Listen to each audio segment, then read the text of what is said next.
Hey, what's going on? Welcome back to Daz Reacts, and today I am reacting to Louis C.K. and this one is titled "I Used to Care About Animals." And I've really enjoyed reacting to Louis C.K. That I never really knew that much about him before I started reacting to him. Before he got like suggested to me, that I'd known him by name, I could have known him by face, that things like that. That not so much the C.K. part, surprisingly, just mainly the Louis part, but. Like, I would have known him by face, but I hadn't really watched any of his content. So when I did start watching his comedy, I did enjoy it, and I did start getting into it. And I've slowed down with it a bit now. I'm trying to put as much of a variety on the channel as I can. So I did slow down a bit with it, but I'm looking forward to this one, and that I have so much more of his to react to that I will get round to doing all of it. And someone made the point that like he has very consistent comedy, which I agree with. For everything that I've seen so far, I agree with. And I also got another comment about him, and they turned around and said that like his philosophy is that if he makes every joke like a joke that could close a show, like so good that it could close a show, then he'd always be able to rotate his jokes and do them in different ways and different orders, and like you'd never get bored of watching him basically, and that's what I like. So I'm hoping, based on that philosophy, that this is laugh out loud hilarious. But let's hope so. If there is anything you want me to react to, let me know in the comments down below. I will get round to doing it. And I don't know. I keep doing this thing today where I keep going to say things and it's just gone from my mind. I think I'm watching too much Nam from Catherine Tate. I think I'm starting to get the dementia side to me as well. That I think that's the case. But listen, guys, I hope you enjoy. Let's get into this. I've rambled on long enough. I have two kids. I try to be a better person around my kids. I really do. I try to change my behavior around them. Like I have rules in my house, they all apply to me. Like I have a rule that I don't curse around my kids. It's a rule. It does happen. You know, sometimes you have a stressful moment, you're with your kids, so you say something by mistake. Like one time I was making dinner for my kids, and I gave my daughter a bowl of soup, and I said, here's your fucking soup. But,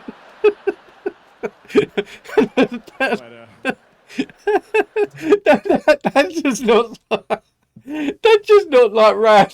Even if you're in the most pissed off mood, I'm the same. I try not to swear around my daughter. I really don't. But there is sometimes that I can't like help it. Like especially if it's the case that like I'll be cooking or something and I'll stub my toe and like all of the swear words then come out of my mouth. Like I need a bleeper at that moment, or something will happen that I'll mess something up and then the swearing comes out. And she just stands there like, you said a naughty word, I'm telling mum. I was like, go tell your fucking mum.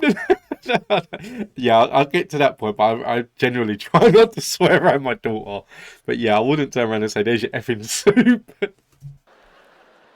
you can see how that was a tough situation.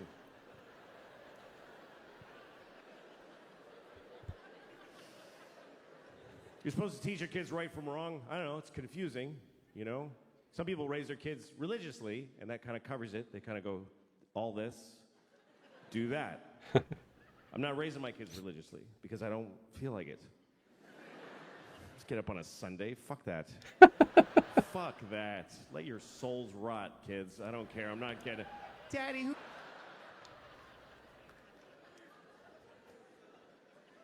But my kids, you know, they're living in the world, and there's a lot of religion in the world, so you do have to teach your kids, if you're not raising them religiously, you do have to teach them about religion, you know? I always tell my kids the same thing. I tell them that there are many religions in the world, and they're all equal, but the Christians are the main one. That's what I tell them. The Christians won. They're the winners, so act accordingly. Congratulate Christians when you meet them because they won the world. And it's true. It's true. We love to tell ourselves like every religion is exactly. No, they're not. The Christians won everything a long time ago. If you don't believe me, let me ask you a question. What year is it? I mean, come on. What year is it according to the entire human race? And why? What year is it? Anybody, sir, just yell out the year. Thank you. 2016. No, it's 20. That's right. It's 2017. What is that? That's a important number, because we're counting to it in unison as a species. For thousands of years, we've been going 1, 2, 3. Come on, everybody, 4. And now, come on, Africa, 5, 6. What is this number? We're counting the days.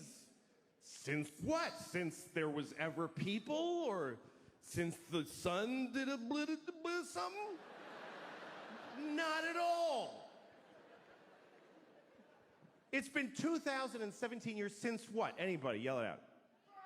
Since, yes, Christ! Christ! That's right. It's been 2017 years since Christ Jesus. We are counting the days since Jesus together.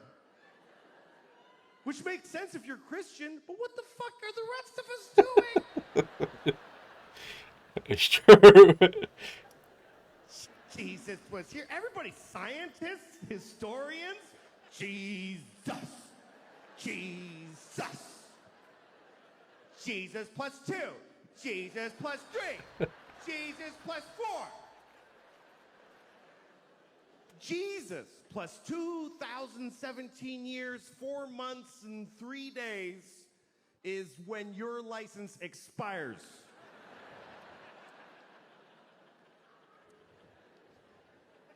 How is that not a win for the Christians? How is that not a complete win? That's not a Monday off in October. That's there was no time before Jesus. And the whole world's going, okay, sure. And then somebody was like, what about the years before him? There were billions, infinity. Those go backwards. Okay, so here's the thing that I may sound very stupid here. That, like, he started off very funny, and when he got into this part about Christianity and that, it kind of started to bore me a bit. But here's one thing, that if it was... I'm not a very religious person. I wasn't raised religious, and I'm not really raising my kids to be religious either, because I was never religious. But it is the case that, like, they say that, like, it's 2016 in this video, like, now it's 2022 after Christ. If there was a second coming and Jesus came back, would we start again? Would like, if he came back and there was a second coming and then he left again, then you're starting again, because it hasn't been 2022 after Christ, because he's came back. So you'd have to start from 1 again.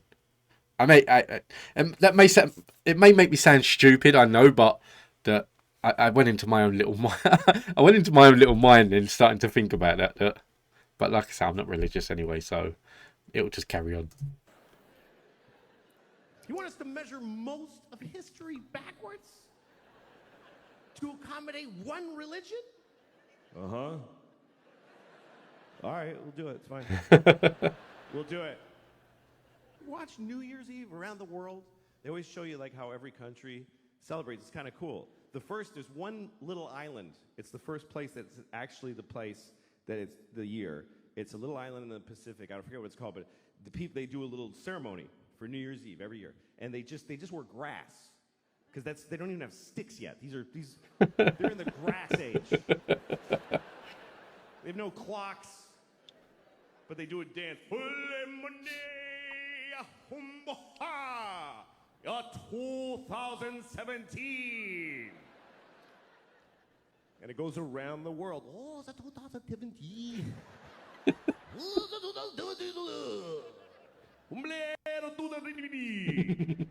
Death to all Christians in 2017.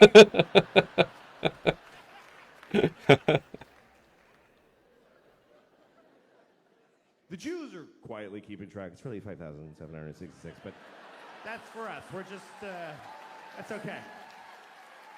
We're just keeping track for when you snap out of it. It's all right. I'll write yours on my check. I don't want a problem.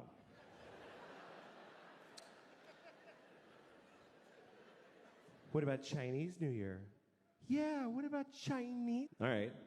Next time you're doing your taxes, just write monkey where the year goes.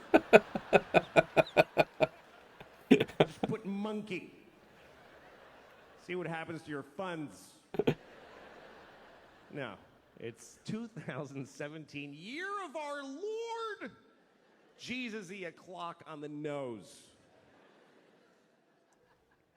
And they made it up. That's the weirdest part. Is they got to rename years that had already taken place. Because you know that's not what those years were. You know that, right? That the year 3 wasn't the year 3 during the year 3. Nobody was walking around back then. Hey, what year is it? It's 3.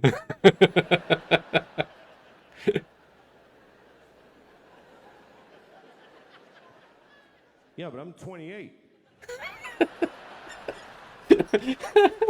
How can I be 28? There's only been 3. Oh, well, see, you were born in BC 24, and there's a 0. Remember it went backwards? Oh, shit, that was stressful. I hated those years. What was that like? What year is it? 10. Gonna happen! It skips a lot on this.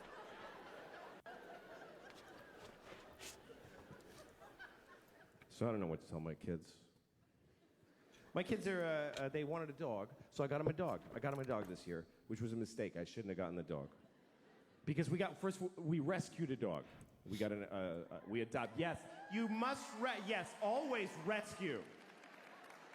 If you get a dog, get a rescue dog. Don't get a puppy from those horrible people who professionally raise dogs carefully. No. You need to just get a mystery dog that's been beaten and abused and traumatized on the streets of Puerto Rico and can't talk about it to anyone now. They never know. Do you know anything about the dog? She's afraid of pennies. So we think maybe somebody's been throwing handfuls of pennies at her face. But otherwise, no. So you take this random dog and just put it in your house with your family and watch their personality unfold. This dog is insane. I'll walk into the kitchen and the dog's just standing there alone like this. Like, you all right? Are you all right? My kids are terrified of the dog.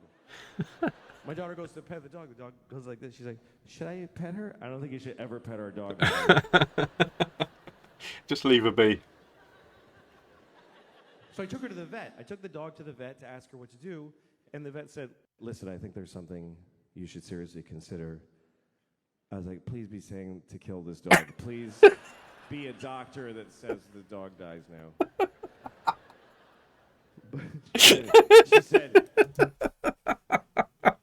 Do you know what? Unless you've got this like very high fixation with pets and with dogs, it's the case that, like, when you get a dog like that, you can't help but like go towards that mind. Like, we recently just got a new dog. Like, we had a King Charles Spaniel and a Chihuahua like a couple of years ago that both ended up passing, and then we waited a while and then we got a new dog. So we got like a little Chihuahua dog now because my daughter wanted one. And this, I'm not a pet person. I never grew up with pets. We had a budgie and a cockatiel and a fish that my sister tried to flush down. No, she tried to flush the budgie down the toilet when the budgie died. That. Other than that, like, we never had pets. Didn't have cats or dogs or anything that could run around and like piss on the floor and shit on the floor and leave hairs everywhere and things like that. So yeah, like, to have this dog now, like, I can't stand it. Like, I know people that, like, they've got cats and they let cats in the kitchen up on the side and they're sleeping there and they'll feed them up there. It's just dirty. It's just rank. That, like, and even down to like my dog, the dog shreds hairs a little bit. So I don't want him in my kitchen, like near my cooker and things like that. Yeah, no, I'm not a pet person at all. Guys now.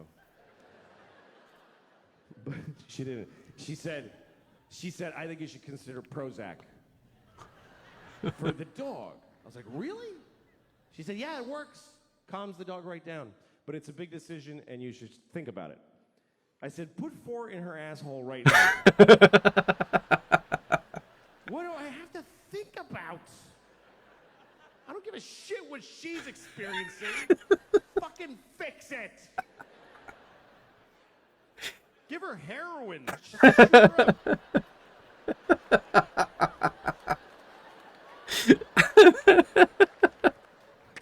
Come on, puppy.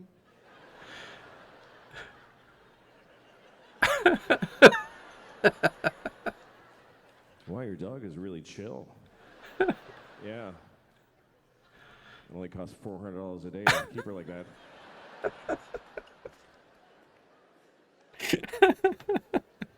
I didn't always feel this way. I used to love animals. I used to worry about animals, just animals. When I was like 20, are all the doggies okay everywhere? I certainly hope so. But I'm 49 and I got 2 kids now. You know what happens? Your circle of concern tightens. I have 4 nephews. I don't love any of them. Fuck a dog. You know those ads, like the PSA on television about abused animals? They show you a dog with like an empty socket, and he's like, ooh. They're always wet. I feel like they hose them down before they film them. And the voice comes on, look at these dogs. Please send us money so that this can stop. Are you beating up the dogs? How's my money fixing that? It's true. They're like, please send us money so this can stop. It's, it's like a ransom note, basically, isn't it? Because you can't stop it. Like, if I send money to the PDSA now, it's not going to stop cruelty to animals because there's still pets in houses that are being treated cruelly. It makes it sound like a ransom note. Are you beating up the dogs? How's my money fixing that? You ever seen that PSA where they show you a really sad man? He's very upset, very sad man. He's holding a little sign, and it says, yeah, sure. And he says, this is the text that killed my daughter. Because somebody texted, yeah, sure, and ran over his kid, which is awful. Although maybe they were responding to a text that said, can you please kill that kid? And so they just wrote back and did it. Fuck that. I don't know where to talk in like from dogs to that, but okay, so for this one, it is the case that like it started off really good. I really like the way it started. When he started to go into like the years and like the Christianity side and things like that, it did kind of go a bit blah, but he finished off very strong. He did finish off strong. But I do like Louis C.K. and like just for the middle part here, it did not put me off of wanting to watch more of him because to me, he's just hilarious. I really do like his stuff. But guys, listen, I hope you enjoyed this. If there is any Louis C.K. that you want me to react to in specific from his stand-up shows, then let me know in the comments down below and I will get around to doing it. Please don't forget to hit that like and subscribe button. It really does help the channel. And until the next one, take it easy. Have a good time. And I really enjoyed it. I really enjoyed this. I did. It might not seem that way, but I did.